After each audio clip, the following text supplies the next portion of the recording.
नमस्ते विद्यार्थियों। आज हम बीए पाठ तृतीय वर्ष के हिंदी साहित्य विषय के अंतर्गत जो दूसरा प्रश्न पत्र है और उसी प्रश्न पत्र के अंतर्गत जो पहली इकाई है काव्य के बारे में अध्ययन करेंगे। पूर्व में हम काव्य के तत्व के बारे में थोड़ा इसके बारे में चर्चा की थी।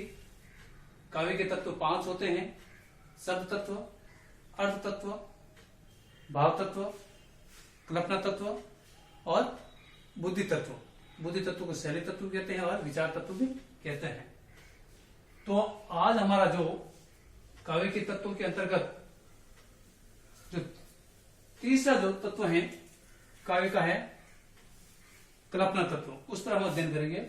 देखिए विद्यार्थियों, कल्पना तत्व एक कवि की भावनाओं से संबंधित बातें होती हैं।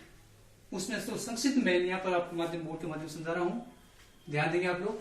कल्पना का जो तत्व है रूप सृष्टि करने वाली शक्ति का है, यानी कोई भी काव्य होता है उसका सृजन होता है तो उसका स्वरूप विधान कल्पना के माध्यम से कवि या लेखक अपने लेखनी या कल्पना के माध्यम से सृजन करता है, जो जीवन के विविध दृश्यों को सामने प्रस्तुत करना एक कल्पना का मुख्य कार्य होता है या कल्पना का काम होता है या कल्पना तत्व का एक महत्वपूर्ण विषय होता है। तो दूसरी बात यह है कि निराकार वस्तुओं और भावों को आकार देना कल्पना का तत्व है। कवि किसी विशेष कल्पना में या कोई भाव को देखता है या कोई विषय वस्तु को देखता है या विषय वस्तु के बारे में चिंतन करता है और उसी विषय वस्तु को एक वृत्त काव्य का रूप देने के लिए सबसे पहले कल्पना तत्व को वो अपना माध्यम बनाएगा और वही तत्व के माध्यम से कोई निराकार वस्तु होती है और भावों का वो विस्तृत रूप से आकार वो देता है।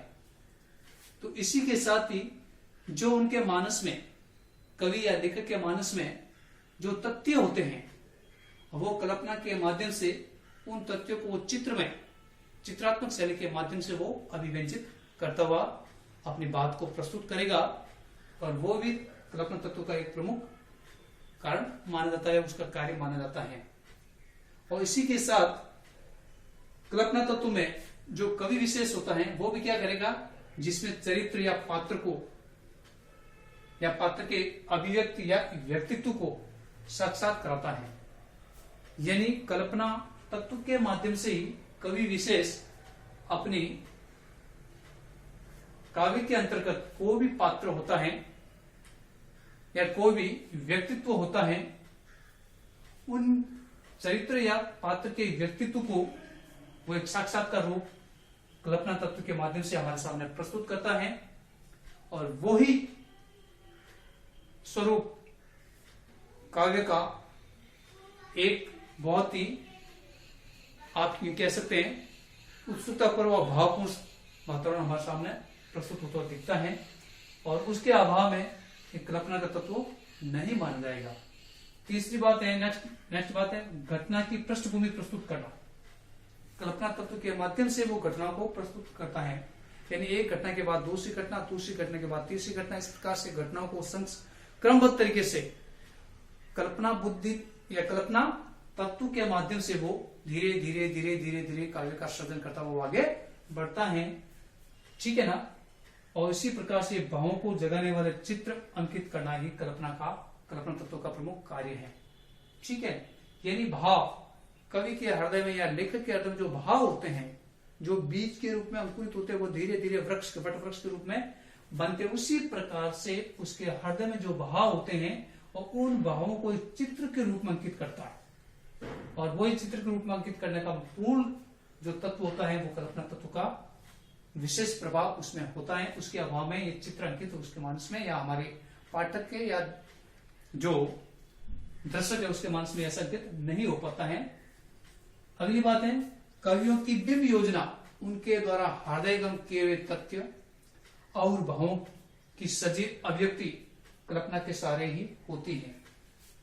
कवि होता है या चाहे लेखक होता है, अपने काव्य के अंतर्गत को बिंब योजना होती है, यानी उसके सूक्ष्म मन में जो भाव होता है वो धीरे धीरे हृदय पक्ष तक वो ऊपर आता है और उन्हीं तथ्यों और भावों की जो अभिव्यक्ति एकदम सजीव अभिव्यक्ति हमारे पाठक के सामने, हमारे श्रोता के सामने प्रस्तुत करता है, और वो किसके माध्यम से प्रस्तुत करता है?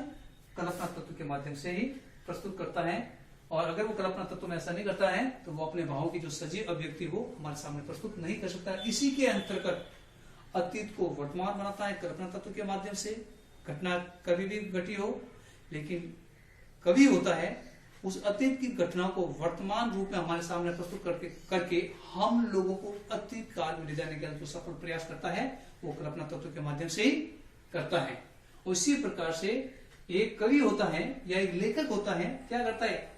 दूरस्थ को प्रत्यक्ष करता है, यानी बहुत दूर की जो बातें हैं उनको एकदम प्रत्यक्ष हमारे सामने प्रस्तुत करने में कार्य ये कल्पना तत्व का प्रमुख कार्य माना जाता है। और जीवन के अनुभवों और ज्ञान को एक निश्चित रूप प्रदान करना कल्पना तत्व का एक प्रमुख कार्य है।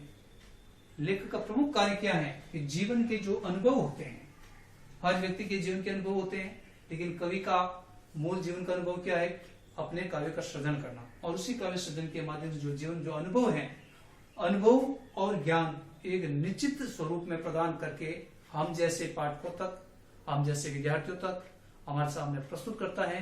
और वही उसी भाव में कवि का भी व्यक्तित्व और उस रचना में जो भी पात्र होते हैं उसका व्यक्तित्व हमारे सामने झलकता है, और उसमें एक भाव हमारे सामने आती है, अंतिम उसका उद्देश्य वो कल्पना तत्व के माध्यम से हमारे सामने प्रस्तुत होता है।